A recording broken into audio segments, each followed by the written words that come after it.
Olá, meus amigos da Agência Moscou, começando mais um Foro Entrevista, essa noite aqui, dia 20 de setembro de 2022, vamos trazer uma entrevista com o candidato ao Senado, Rafael Mota, do PSB, vai conversar com a gente sobre seus projetos, sobre eleições, também pesquisas, também sobre a sua campanha. E já pedindo aqui que vocês cliquem no gostei, vamos apoiar o Jornalismo pela Democracia, a gente pede também que se inscrevam no canal, aqui embaixo no botão inscreva-se, apoie o Jornalismo pela Democracia, também se tornando membro do canal, aqui embaixo no botão seja membro. O deputado Rafael Mota já está aqui nos aguardando, vou mandar aqui uma boa noite para o Bruno Barreto. Boa noite, Bruno. Boa noite, William, boa noite a todo mundo que está no Foro Entrevista. Pedir a vocês que curta, comente, compartilha, ative o sininho ao se inscrever no canal, se puder dar superchat, super stick, ajude a fortalecer o Jornalismo pela Democracia e vamos bater um papo com o candidato ao Senado, Rafael Mota, do PSB. Lá, vamos trazer ele nesse momento, conversar aqui com a gente. Boa noite, deputado Rafael Mota, seja bem-vindo mais uma vez à Agência Moscou. Às vezes você está participando do Foro, mas agora é um programa especial à noite, chamado Foro Entrevista. A gente está entrevistando os candidatos ao Senado e ao governo. A gente agradece também a gentileza em atender o nosso convite. Boa noite, Rafael. Boa noite, William. Boa noite, Bruno Barreto. É um prazer estar aqui com vocês aqui no Foro Entrevista, falando um pouquinho aí desse ano eleitoral, né? Muitas coisas acontecendo. E a gente bater esse bate-papo aqui é sempre um prazer para mim, viu? E vamos começar, deputado Rafael. Muitas coisas acontecendo e muitas coisas está acontecendo porque nessa disputa para o Senado, seu nome tem sido protagonista. Não vou falar protagonismo ainda nas pesquisas, como na frente das pesquisas, mas protagonista para manter a situação como está. Ali, criando, por exemplo, uma situação para Carlos Eduardo, às vezes liderando um pouco, às vezes o Rogério Marinho aparecendo em outras pesquisas à frente, você ali correndo por fora, e todos ali lhe observando o tempo todo, porque, de certa forma, você está influenciando nesses números. Você vê dessa forma, você acredita que essa questão do Senado, esse cenário aí que a gente está observando, tem muito a ver com o seu desempenho até aqui, e isso pode mudar? Você vê também que a sua participação pode beneficiar o Rogério Marinho de alguma forma, ou pode dividir os votos do campo progressista? Como é que você vê esse cenário aí, onde você está inserido e onde você está sendo bastante observado? Essa questão Existem algumas narrativas, né? Essa palavra está muito em voga aí na política, mas existem algumas narrativas que são ditas, inclusive, pelos adversários, para tentar justamente descredibilizar a nossa candidatura. Primeiro, falaram que, na verdade, a minha candidatura era para negociar espaços junto ao governo do Estado. Depois, falaram que a nossa candidatura era uma candidatura porque eu não conseguiria me eleger deputado federal. Aí, depois, utilizaram a narrativa de que a nossa candidatura era para favorecer candidato A, B ou C. Eu não costumo ensaiar candidaturas e nem ficar fazendo brincadeira com política, pelo contrário. Se eu estou sendo candidato hoje ao Senado é porque a gente está indo para ganhar, realmente. Então, não tem essa de ajudar A, B ou C. A nossa base eleitoral para deputado federal, ela estava muito bem concretizada. Na verdade, a gente ampliou os espaços que nós tínhamos relativos à questão das bases eleitorais para deputado federal, né? Tanto que nas pesquisas, apesar de serem espontâneas, né, a gente sempre estava sendo bem citado ali em segundo, terceiro, às vezes primeiro, então, que demonstrava... Foi a mesma narrativa que aconteceu em 2018, né, que falava que eu não ia me eleger e a gente foi o candidato à reeleição mais votado, sem governo federal, sem governo de Estado. E agora, do mesmo modo, a questão do Senado, né? A gente não é uma brincadeira que a gente está fazendo, a gente não está sendo candidato para privilegiar o A, B ou C, não, pelo contrário. O que a gente tem que analisar em pesquisa e analisar na eleição do Senado é que a eleição do Senado é completamente diferente das outras eleições, vocês sabem muito bem disso. A eleição de presidente, você tem uma preferência já, você tem uma paixão e talvez uma rejeição absurda aos nomes, né? A eleição do governo do Estado é basicamente uma eleição quase que homologatória, né, baseada na rejeição ou na aceitação daquela pessoa que está à frente, né, no caso da reeleição. Deputado federal e estadual, você tem geralmente ali uma parcela, tem estadual aquele voto mais disputado de certa forma, né? Então você tem ali aquela pessoa que vai buscar o voto, a liderança ou a família, ou enfim, alguma participação que teve. O deputado federal, ele tem uma base também, geralmente de prefeito, de vereadores, ou a questão das emendas, né? Eu falo em relação à questão das reeleições. Ou então o próprio voto, o voto consciente, né? E no Senado eu acho que é o voto mais crítico de todos, né? Quando o eleitor ele vai realmente ali buscar as informações sobre os candidatos que aí estão. Então, assim, as pesquisas a gente sabe que tem os gráficos, a gente estava analisando esses dias com a equipe, né? Os gráficos das nossas pesquisas, elas são muito variantes, né? Tem pesquisa que a gente está com 5, aí depois sobe para 14, para 17 e tal. Então tem para todos os gostos, realmente. Então o nosso gráfico ele é um gráfico muito diferenciado dos outros candidatos. Você vê um decréscimo aí de Carlos Eduardo, né? Uma queda, né? Nas intenções dele, é uma desidratação. No candidato Rogério Marinho, a gente vê uma estabilização, né? Às vezes pouca variação para cima ou para baixo. Na nossa, a gente sempre tem uma variação muito em alta. O que eu vejo de interessante nas pesquisas é a questão da quantidade de pessoas indecisas, né? Então, esse indeciso é que ele vai decidir realmente aí. E esse indeciso é aquele que não vai migrar para os candidatos, por exemplo, o Rogério Marinho, do meu ponto de vista, obviamente eu posso estar redondamente enganado, mas ele não migra para o Rogério Marinho, porque o Rogério Marinho é candidato ao Senado desde o dia que ele entrou no ministério. Então, as pessoas já sabem que ele é um candidato ao Senado há muito tempo.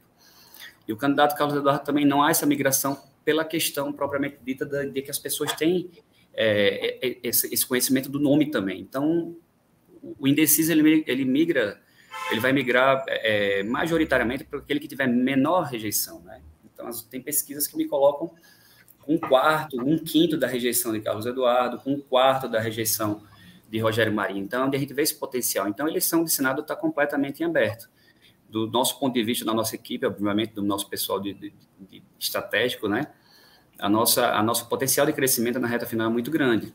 Então, a gente está apostando. A gente tem uma baixa rejeição, a gente tem um grande número de indecisos ainda, e a gente tem uma boa visibilidade nas redes sociais, a gente tem uma boa visibilidade na rua, e a gente tem também algo que eles não têm, que é coerência, né? Então, tem 2 candidatos que percorreram aí, ao longo da sua história política, né, os nossos adversários, as mais diversas lados políticos, né? Já participaram de debates e mudaram de opinião do dia para a noite. Então, tudo isso eu acho que o eleitor está muito mais consciente, e o voto do Senado é um voto muito mais consciente. Então, a gente está vendo aí todo tipo de esforço de ambos os lados para poder tentar realmente prevalecer essa questão da tentativa de migrar o voto de indeciso, que a gente vê que não existe uma certa viabilidade nesse indeciso. É onde a gente vê esse potencial, sabe, Bruno? Pois é. Enquanto analista, eu até vieram dos bastidores, porque está combinado com o Rogério, e eu disse para a pessoa, não faz o menor sentido, eles quase saem no tapa no debate. Eu vi a hora eles trocaram um supapo ali. Não, na própria eleição de 2018, na própria eleição de 2018, a gente tinha, eu era oposição ao governo federal, eu era oposição ao governo do estado, e o que eu tinha de certa forma de trunfo, digamos assim, era os meus posicionamentos em relação à questão das reformas, em relação à questão da oposição ao governo Temer. Então não tinha para quê, não tinha menor sentido, entendeu? É uma narrativa tão falaciosa que chega a ser cômico, entendeu? Como é que se eu tivesse combinado com A, B ou C, eu não faço esse tipo de política, sabe? É uma tentativa realmente de tentar colocar a nossa candidatura em xeque, entendeu? Primeiro, Bruno, você acompanhou talvez até a construção da candidatura. Como eu falei, a gente tem uma base muito sólida de deputado federal. E o que nos fez mudar o projeto foi realmente a questão da rejeição de ambos. Os cantos que eu andava, que eu sou muito presente nos municípios, a gente via realmente um coro assim do eles não, que não tinha opção, entendeu? Era duas opções completamente ultrapassadas, politicamente falando, sem nenhum tipo de posicionamento. Então, foi onde a gente mudou esse foco, entendeu? Eu queria pegar uma coisa, seus adversários trabalham muito com a propaganda negativa no seu voto do impeachment. Eu já vi que você já disse que se arrependeu, eu considero um arrependimento sincero, não estou aqui para puxar seu saco, mas eu considero sincero porque você foi oposição muito rapidamente. Eu queria que você comentasse um pouquinho sobre essa questão do seu voto no impeachment, fizesse uma análise sobre o erro, né, que foi, eu acho que muita gente que apoia o impeachment hoje é consciente do erro que foi aquilo. Sim, sem problema. Pelo contrário, às vezes as pessoas até... Eu estava até ontem com um bate-papo com a classe artística e também foi puxado esse assunto. E eu não tenho problema nenhum falar sobre isso. Pelo contrário, eu acho que na política, assim como na vida, a gente tem que estar sempre evoluindo, reconhecendo os erros e não repetindo eles, né? E não usando os erros, talvez, insistindo no erro, né? E ali eu percebi realmente, com o passar do tempo, que, na verdade, a Câmara dos Deputados ela não estava abrindo uma investigação contra a presidente Dilma. Estava realmente sendo colocado em encaminhamento um golpe, realmente, um golpe. Na verdade, o que se estava colocando em prática era a cassação de uma presidente feita pelo Senado, né, obviamente, pelos senadores que à época lá estavam, pelo partido do próprio vice-presidente, né, Temer, e foi colocado ali realmente um golpe onde se colocou em prática um governo reformista, né? Então, imediatamente, eu fui para as fileiras da oposição, eu não tive nem tempo de... Foi onde encontrei a própria governadora Fátima, foi onde a gente tentou... E a gente, inclusive, corrigiu isso ao longo do tempo, né? Tanto que eu votei em Haddad na última eleição, a gente caminhou junto com a governadora Fátima, a gente viu que ali foi um erro que começou realmente a descambar por um governo reformista. Eu não vejo problema nenhum em dizer que foi um momento triste no meu currículo político. Me arrependo completamente. Assim como, por exemplo, a PEC de teto de gastos, que é outra peste que colocam na gente, entendeu? Eu me lembro que naquele momento foi colocado em votação a PEC do teto, desde que foi feito um combinado isso, desde que não se colocasse em votação a questão das reformas. Tanto que eu votei a PEC de teto de gastos, porque houve um combinado, né, houve um acordo feito com a situação à época para que não se votasse a reforma trabalhista. E foi o que aconteceu, foi ao contrário, né? Então, por isso que a gente... Foi aí que eu percebi realmente que a gente estava caindo num conto do vigário em relação ao governo Temer, né? Imediatamente a gente se colocou na oposição, imediatamente a gente foi para as fileiras da oposição e defendeu realmente o trabalhador, o aposentado, como a gente faz até hoje, né? Rafael, você tem também se identificado bastante aí com o campo progressista, mostrando não apenas esse seu arrependimento com relação ao impeachment, mas também se aproximando ainda mais do campo, principalmente assim, com o presidente Lula, nesses eventos, tirando foto com ele e tal. Mas o presidente Lula, por sua vez, tem gravado vídeo pedindo voto para Carlos Eduardo. A governadora Fátima Bezerra já tem concedido várias entrevistas, reiteradas entrevistas, dizendo que o candidato dela é o Carlos Eduardo. Mesmo assim, diante do número de indecisos que estão aí, e de uma provável, digamos, migração também para você, você imagina, você acredita que pode haver um voto útil, vamos dizer assim, desidratando o Carlos Eduardo, indo para você nessas condições, dos indecisos, mais o voto útil, você acha que vai conseguir enfrentar isso com base, digamos, numa consciência do campo progressista em torno de você? A nova narrativa que eles criam é justamente essa questão do voto útil, né? Na verdade, no fundo, o que a gente vê é que Carlos Eduardo, as sucessivas eleições dele, ele tem usado essa de votar nele por ele ser o menos pior, entendeu? A gente vê isso em eleições de prefeito e agora na própria eleição de Senado. Então, assim, eu acho que o eleitor não... Eu acho que o eleitor potiguar ele tem que ter uma consciência muito maior dessa situação. A gente já fez esse voto útil lá atrás, lá em 2018, votando no governador Robson, e a gente viu o que aconteceu, né? O próprio PT se arrependeu disso, né? E do meu ponto de vista, o voto, se for para falar em voto útil, tem que ser um voto útil agora na eleição e os 8 anos do Senado que virá, né? Então, assim, a gente falar que Carlos Eduardo é o diferente, que vai derrubar Rogério, etc., não existe isso. Os dois são iguais.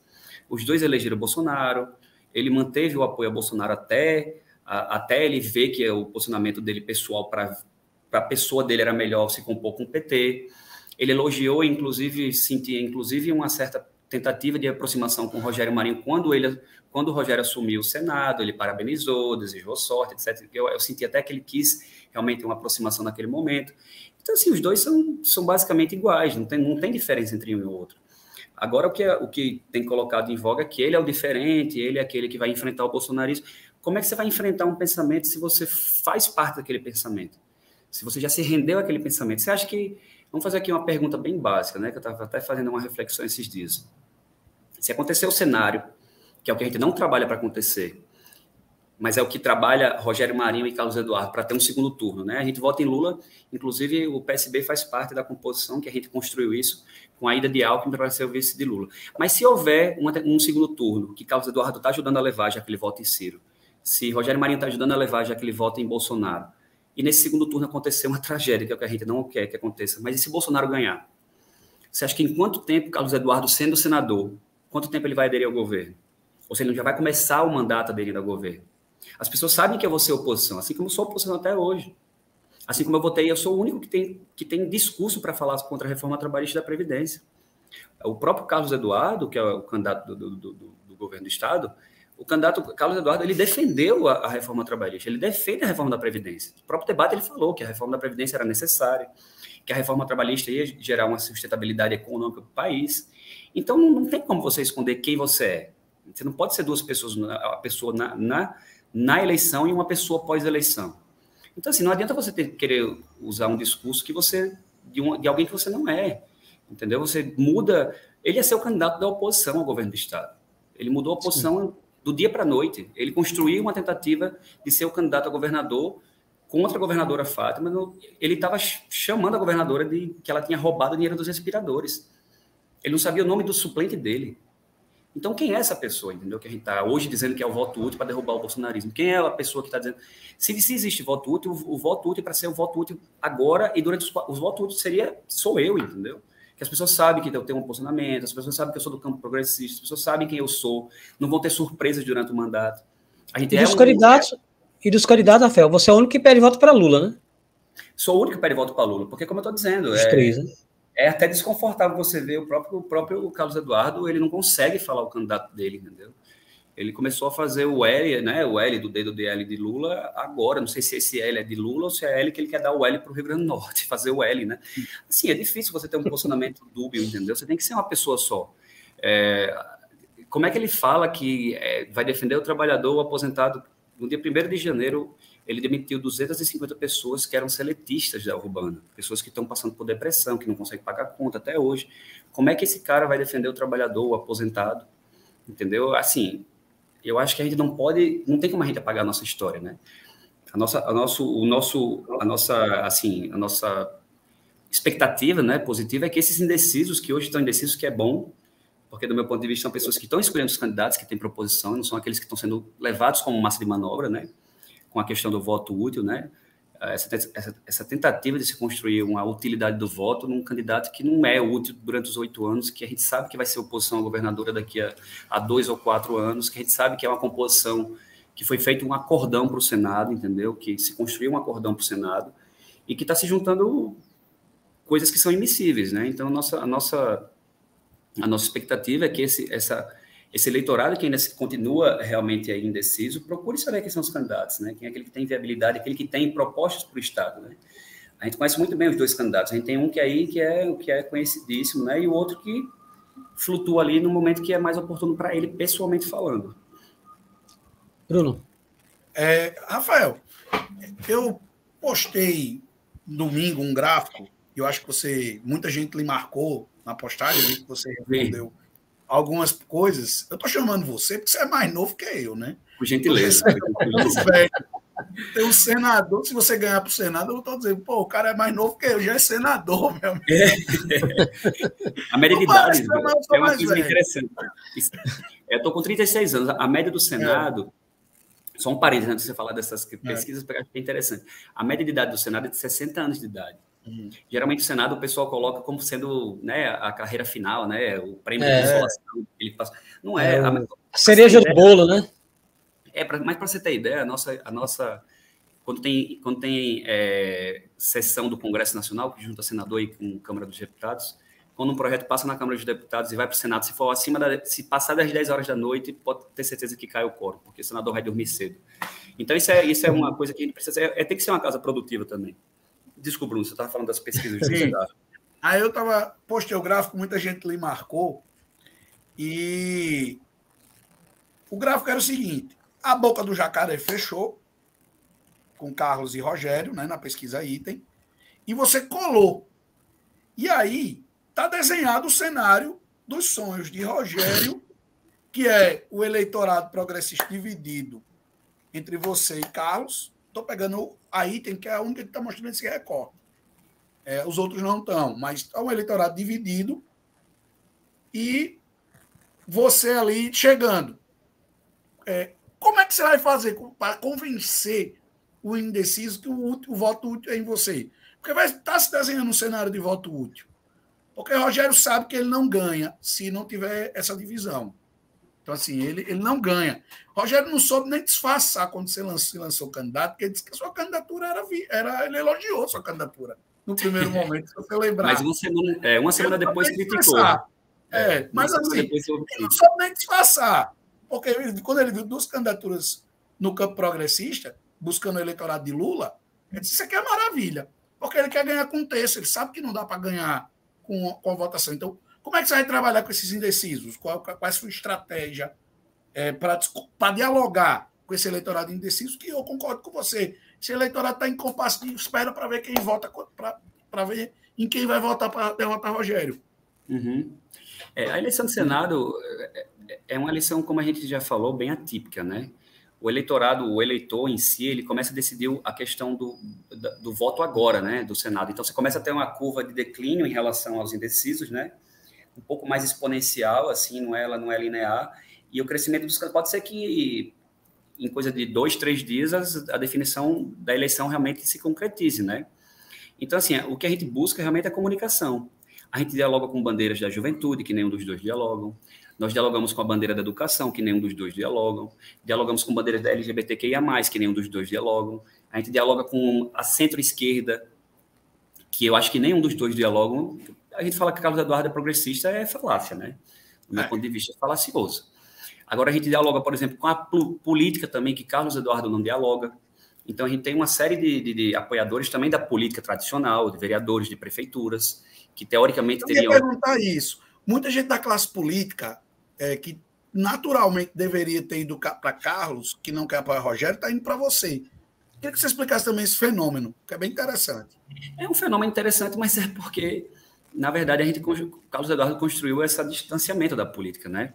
Eu me lembro que eu fui vereador com ele, prefeito, eu não tive nem a oportunidade nenhuma de me reunir com ele. As reuniões, nunca vi ele ir à Câmara, a não ser que fosse levando a mensagem anual, né, do prefeito e tal. Então, assim, e aí tem frases clássicas, né, de Carlos Eduardo, que vereador não vale um palito de fósforo riscado, do tratamento que ele teve com os prefeitos do interior, né, que são prefeitinhos do interior. A gente tem um tratamento ao contrário, a gente sabe a dificuldade que é você ser vereador. Eu fui vereador, então eu comecei pelo primeiro batente, apesar de ser da capital, mas é um batente difícil. É aquele batalhador que o cara que está na comunidade direto 24 horas e que às vezes ele não tem como mudar a realidade dele. Então é um batalhador, vereador, apesar dele ter essa distorção, Carlos Eduardo. Ao mesmo tempo que Rogério ele não quer diálogo com esses vereadores pequenos, né? Porque acha que é pequeno demais para ele.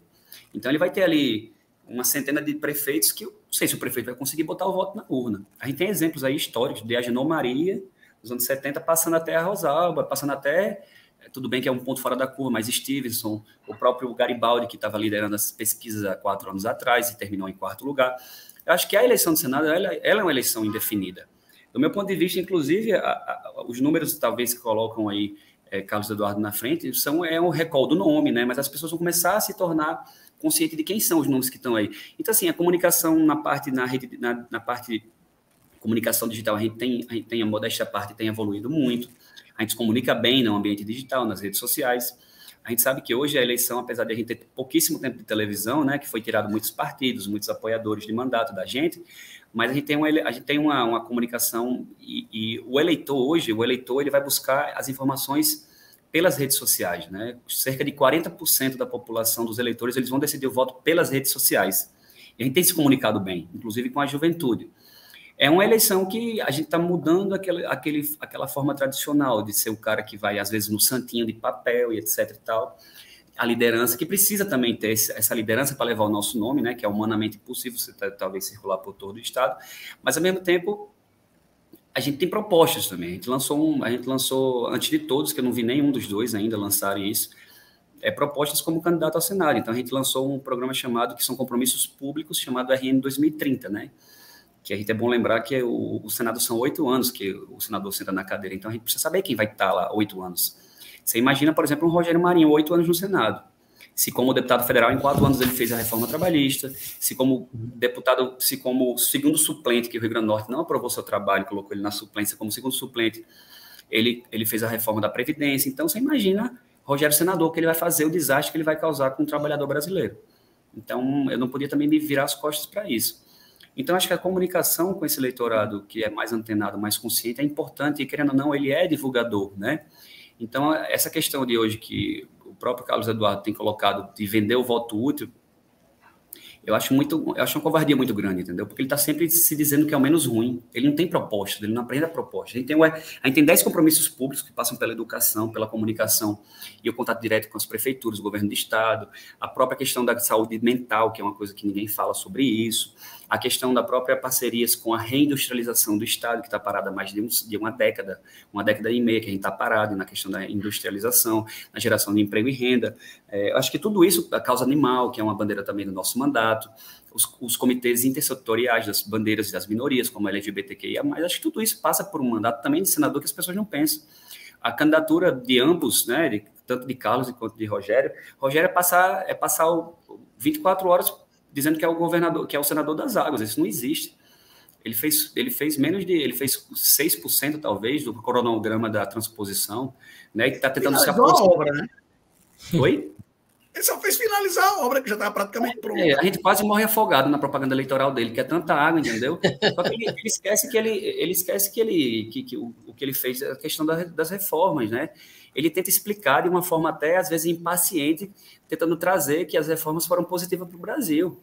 Só que ele não tem coragem de ir numa feira livre, entendeu? Vai numa feira livre falar isso para o feirante, que a reforma foi boa para ele, para o aposentado, que o filho dele vai demorar, talvez não se aposente, que daqui a 20 anos a gente vai ter 30 milhões de pessoas sem direito à aposentadoria. Acho que tudo isso parte desse pressuposto. E o outro tentando se apoderar de um discurso que ele nunca fez parte, entendeu? Do discurso da questão da própria... Ele defendeu a reforma da Previdência, da reforma trabalhista, entendeu? Então, quem são essas pessoas, entendeu? A gente tem que jogar jogo aberto. Então, a utilidade do voto está onde? Está numa pessoa que vai ser uma incógnita, que vai ser ou na pessoa que realmente vai estar lá para trabalhar contra o brasileiro, trabalhar contra o trabalhador, contra o aposentado, né? Então, eu acho que é um discurso que tem que se jogar abertamente e transparentemente, entendeu? Que ambos não estão fazendo isso. E a gente tem essa dificuldade, mas a gente tenta justamente conscientizar o eleitor. São 8 anos, Bruno, não são 4 anos nem 8 meses, não. E interessante, Rafael, que você colocou aí, a gente percebe o seu esforço, todo esse trabalho que você vem fazendo na campanha para mostrar esses pontos que você está colocando, que, de certa forma, vem incomodando aí o Carlos Eduardo, a gente já percebeu, já me falou isso no Foro de Moscou várias vezes. Rogério Marinho, por outro lado, ele vai aproveitando essa situação. Mas uma pergunta que eu queria saber, você tem conversado, ou você já conversou com a governadora Fátima Bezerra sobre isso, sobre a sua candidatura? O próprio grupo mostra-se incomodado e demonstra isso para você, ou deixa você muito livre? Há algum contato com a governadora, já que você também está apoiando a governadora? Não, na verdade, esse período de campanha é um período tão curto, né? Um período tão curto que a gente vai para um lado, todo mundo cuidando da sua vida, né? Obviamente e tal. Então, eu estou rodando muito, levando o nosso nome pelo Rio Grande do Norte, né? A gente está fazendo as caravanas do povo, né? Que é rodando todo o estado, todas as regiões. Aceitação muito boa. A gente não sente resistência realmente do nome. A gente fala o que a gente fez, a gente fala o que demonstrou o que a gente tem feito. A gente tem, de certa forma, apoio em todo o estado do Rio Grande do Norte mesmo, apoios espontâneos, onde a gente passa, a gente tem consegue levar a nossa palavra, né? Levar o nosso nome que a gente fez, onde a gente esteve durante todo esse tempo como deputado federal, quem nós somos. Então, o diálogo com ela não tem existido justamente pela questão da correria de campanha, né? Mas, assim, é um projeto que acredita no projeto dela. A governadora fez um esforço muito grande para atualizar as folhas. Não brinque, não, gente. Quem está aí acompanhando a gente, se você tiver uma dívida, você sabe qual é a dificuldade de você atualizar uma dívida do crediário. Imagine um governo de estado, você devendo 1 bilhão num estado que não tem capacidade de investimento. Então, assim, foi um esforço enorme que ela fez. Eu acho que no momento que a casa está organizada, agora é o momento da gente tentar realmente dar esse empurrão para o Rio Grande do Norte na parte de investimento, de infraestrutura realmente. Não adianta, a gente tem pessoas que trabalhou e querem ter o seu direito ao salário, né? É o básico que a gente tem. Então, eu acho que acredito na governadora. E a gente fez essa composição também com o governo federal porque a gente acredita que a gente precisa mudar o nosso país, né? A gente tem que voltar a um governo progressista que possa realmente ouvir o Nordeste brasileiro e não ser mais esse governo negacionista que a gente tem hoje no Brasil, né? Então, por isso que a gente fez esse esforço também com o PSB para estar acompanhando o presidente Lula e a governadora Fátima. E aí a gente tem feito essas caravanas, rodando muito pelo interior, É uma coisa assim bem desgastante fisicamente, mas também ao mesmo tempo empolga.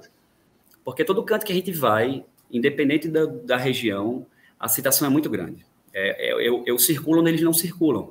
Eu vou no meio da população, né? Eu vou assim na feira livre, eu vou no meio da rua. A pessoa às vezes quer saber, a gente para conversar, as pessoas escutam, a gente faz um discurso, a gente tenta mostrar o que a gente fez, e a aceitação é muito boa, entendeu? Apesar de a gente ter poucas prefeituras, a gente ter pouca estrutura comparado com as outras campanhas, que tem o governo federal junto, que tem o governo do estado junto, a gente tem a população aceitando a nossa campanha, a nossa candidatura. O que a gente tem tentado fazer realmente é justamente levar essa nossa palavra. Como eu disse, é uma campanha curta que a gente tem que se desdobrar aí. O dia com 24 horas não dá certo, mas a gente tenta rodar pelo estado. E como disse, com muito esforço tem surtido efeito. E tem muitas lideranças que têm aderido à sua campanha, né, Bruno? A gente até falou sobre isso. Embora a gente saiba aqui que Rogério Marinho ele tem agregado a maior quantidade de prefeitos, né, tem até uma carta de pessoas que rolava ali 110 prefeitos, né, naquela ação, né, Bruno, que a gente comentou também sobre isso. Mas a gente vê também muitas lideranças aderindo à campanha do Rafael Mota, né?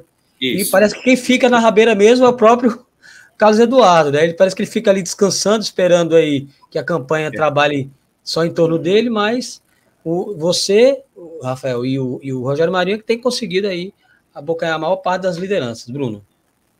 Eu queria perguntar a respeito justamente de Carlos Eduardo. Vocês tiveram uma disputa jurídica. Como é que você analisa essa disputa jurídica? Ele tentou lhe impedir de colar na imagem de Fátima e Lula. Explica pra gente como é que foi. Como é que você analisa, como é que você viveu essa disputa? Eu acho que dá uma arrefecida agora, né? Na verdade, houve o lançamento da candidatura de Fátima, isso, acho que foi basicamente por esse fato que ele veio entrar com essa questão, né, dessa briga jurídica.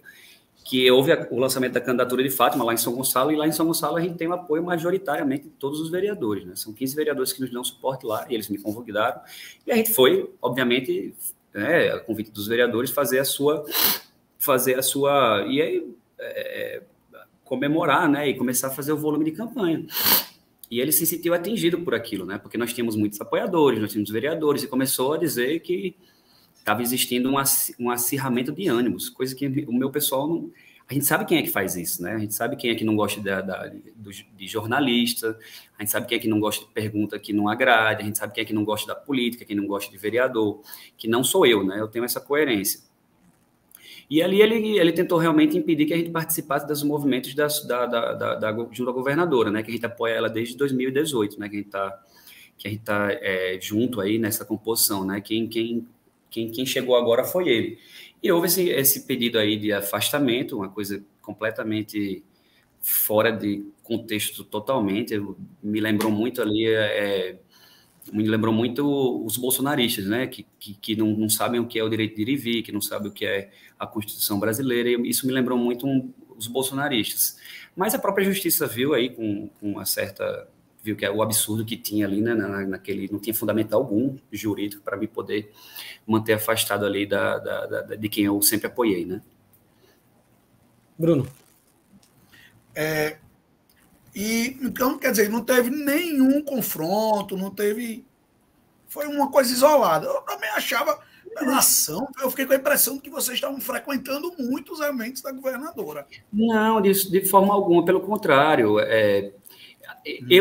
Como eu disse, eu tenho cuidado muito da minha campanha, né? Eu tenho cuidado da minha campanha, tenho pedido voto para Lula e para Fátima onde a gente vai, entendeu? O que eu vejo é que ele está colando ali, esperando a cadeira de senador cair no colo dele, né? Na verdade, é uma pessoa que passou ali 4 anos sem participar do debate político, né? Passou 4 anos sem participar. Na verdade, participava pelo Twitter ali, dando, como disse, fazendo críticas à governadora, ao próprio suplente dele, né, que ele não conhecia o nome, agora já está sabendo o nome, né?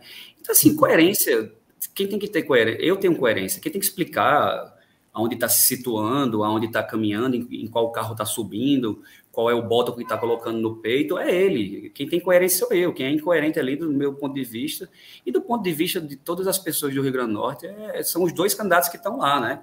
Para você ter ideia, o próprio Rogério Marinho já foi do PSB, para você ter ideia, né? Então, já foi lulista. Já foi lulista. Então, quem tem mudado ao longo da história ali são ambos, né? Eu me mantenho no posicionamento, né? Eu não mudo de posicionamento. Rafael, como é que você tem visto... Desculpa, interromper. Como é que você tem visto, Rafael, o desempenho aí, a campanha do PSB, também nas proporcionais, né? Você está otimista? Você vê aí, vislumbra eleitos? Como é que você vê a situação do PSB a nível de Estado? O PSB, a gente construiu uma nominata muito plural, sabe, William? Foi uma construção de muito diálogo, né? Então, a gente não tem conflito interno entre os candidatos. Cada um tem a sua peculiaridade, né? Então, eu acho que isso é muito interessante. E todo mundo construiu muito isso dizendo que a gente não ia eleger um deputado federal, e etc e tal, e a gente está na iminência realmente de... Hoje, a gente fala com todas... Eu não vou ficar falando que a gente faz 3 candidatos, fazemos 3, o partido igual... Todo mundo fala que eu acho que a gente tem quase umas 20 vagas aí de deputado federal do Rio Grande do Norte. Mas a gente tem certeza que a gente faz uma cadeira de deputado federal e dependendo de como for a performance dos outros partidos, que a gente vê uma certa desidratação em alguns partidos, pode ser que o PSB faça 2. A gente tem, como disse, tem vários candidatos que são das mais diversas áreas políticas, né, da política tradicional, de bandeiras, de segmentos sindicais, da própria política mesmo, vereadores de regiões importantes, vice-prefeito em Macaíba. Acho que tudo isso passa realmente de uma pulverização que a gente fez em relação às nossas candidaturas proporcionais. Deputado estadual, da mesma maneira. Todo mundo, o que é interessante é que na campanha eu replico muito que foi a campanha de vereador em Natal, as pessoas falavam que o PSB não ia ter viabilidade, que não ia fazer nenhum vereador, e a gente fez 2 vereadores, justamente porque a gente aplicou uma certa regra lá, que foi de mostrar para os pré-candidatos, né, para aqueles postulantes, que todos tinham a mesma chance. Então, é a mesma coisa que acontece hoje no PSB, na questão da disputa para a Assembleia Legislativa. Os candidatos do PSB, todos eles são mais ou menos parecidos, o que dá um estímulo a cada um a possibilidade de sentar na cadeira de deputado estadual e de federal também. Bruno. Rafael, eu queria perguntar sobre STF. Como é que você analisa, você acha que tem uma das funções de senador votar os ministros do STF? Você já tem uma coisa em mente em sendo eleito? Como vai se posicionar nas votações para a indicação de ministro do STF? Geralmente não tem tido, eu acho que na história inteira do Supremo, acho que só teve um candidato que foi rejeitado pelo Senado, me parece, que era um médico, não é isso? Vocês me corrijam. Médico. Foi no iniciozinho da República. Acho que foi nos anos 20, né? Nos anos 10. Não, foi na primeira década da República. Acho que sempre foi muito uma coisa muito meio que homologatória, né? Assim, protocolar mesmo, né? Um protocolo, assim como a questão de indicação também de embaixadores, etc. Eu acho que, na verdade, o Supremo, essa guerra entre poderes, foram criados por erros de ambos os poderes, do meu ponto de vista. No momento que o parlamento não legisla, aí você dá espaço para o Supremo começar a fazer esse papel de deputado federal e de senador. E, ao mesmo tempo, que cria-se essa pecha da politização do Supremo também, onde a gente sente saudade que os juízes, etc., só falavam pelos autos. Acho que tudo isso tem criado, de certa forma, uma situação meio que danosa ao país, né? Cada um invadindo um pouco ali a sua área de atuação. Eu vejo com bons olhos, talvez, uma tentativa de mudança aí em relação à questão de se criar mandatos, né, de ministros do Supremo. Eu acho que seria interessante, né, porque eu acho que daria um pouco mais de oxigenação, né? Às vezes a gente tem ministros que ficam lá de 15, 20, até a PEC da Bengala entrar em voga aí. Então, acho que acaba se criando ali uma certa propriedade da cadeira, né? Eu acho que a gente tem que ter talvez esses mandatos, né? Essa questão de criação de mandatos, né? Aquele que seja o ministro, ele tenha um começo e um fim de mandato, para a gente estar, como disse, oxigenação, novas ideias.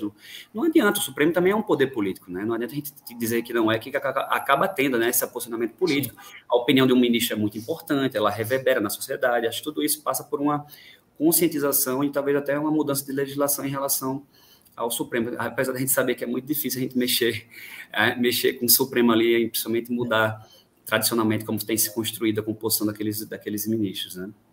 E, Rafael, falando aí ainda de eleição, agora nacional, ontem saiu a pesquisa do IPEC, né, coloca Lula com possibilidade de vencer no primeiro turno. Você acredita nessa possibilidade? Está aí há poucos dias, 12 dias para as eleições, mas você vê essa possibilidade, uma tendência de alta do ex-presidente e Bolsonaro uma tendência de queda aí? Ou você acha que pode haver alguma reviravolta daqui para lá? Acho que reviravolta não. Na verdade, o que a gente tem sentido é que o próprio presidente Bolsonaro tentou mudar um pouco aí, do meu ponto de vista, tentou mudar a sua personalidade um pouco para ver se angaria tende a aumentar a sua intenção de voto, né? A gente tradicionalmente aí ele tem um déficit muito grande no eleitorado feminino, né? A gente sabe disso, as declarações, né, são absurdas, né? A gente vê que ele começou a arrefecer um pouco mais em relação à sua personalidade mais truculenta, né? Se fazendo até de certa forma de coitadinho, que vai sair da política, caso perca e tal.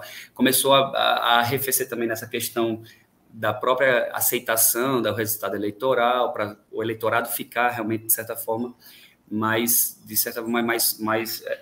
sensível, né, à personalidade dele. Mas eu acho que não vai ter muita modificação, não, a não ser que haja realmente algum fato, né? Uhum. A gente sabe que política, do dia para a noite, as coisas podem mudar, mas eu acho que a tendência é que isso acabe se resolvendo aí no primeiro turno. Me parece que existe um contato muito, muito direto junto com a candidata Simone Tebet, do MDB. Parece que existe uma tendência de talvez se fazer uma composição com ela, né? A gente sabe que ela cresceu muito nesse debate que teve, né? Ela sabe se comunicar muito bem, eu acho que ela não penetra muito, talvez, no Nordeste, que a gente tem aqui um terço do eleitorado, mas ela tem um discurso muito persuasivo, né? O próprio Ciro já realmente mostrou que não existe possibilidade de composição, né? Pelas declarações que a gente vê ele tomando, né? Inclusive declarações mais recentes que realmente fecha a porta, do meu ponto de vista, para ele, né? Então, eu acho que a tendência realmente é que se resolva no primeiro turno, né? A não ser tirando candidatos como Rogério Marinho e Carlos Eduardo, que querem levar para o segundo turno, né? Rafael, eu queria agradecer pela entrevista. Já chegou aí no tempo. Só abrir espaço para suas considerações finais. Não, obrigado, Bruno e William. Sou aí entusiasta aí do programa de vocês. Sempre acompanho ali quando tem um tempo ainda nessa loucura que a gente está vendo de candidatura. Mais uma vez, agradecer a vocês. Lembrando que é importante a gente ter a consciência do voto, né? O voto do Senado, inclusive, que são 8 anos. Eu acho que é o momento do eleitor realmente ver quem é que tem coerência, quem é que pode representá-los bem, quem é que tem realmente esse apelo de poder atender as expectativas do eleitor. E, mais uma vez, agradecer a vocês aí pela convite, viu? Obrigado. Obrigado, Rafael, e obrigado a todos. E obrigado a todos que nos acompanharam. Obrigado, Rafael, e a todos que nos acompanharam aqui no Foro Entrevista. Aí que fique atento, que sempre que tiver uma nova entrevista, a gente sobe aí para o canal. E lembrando que amanhã tem mais Foro de Moscou. Valeu, Rafael. Valeu, Bruno. Obrigado, tchau. Bruno. E amanhã logo cedo no blog, pesquisa Seta Blog do Barreto. Tchau. Valeu, gente. Tchau.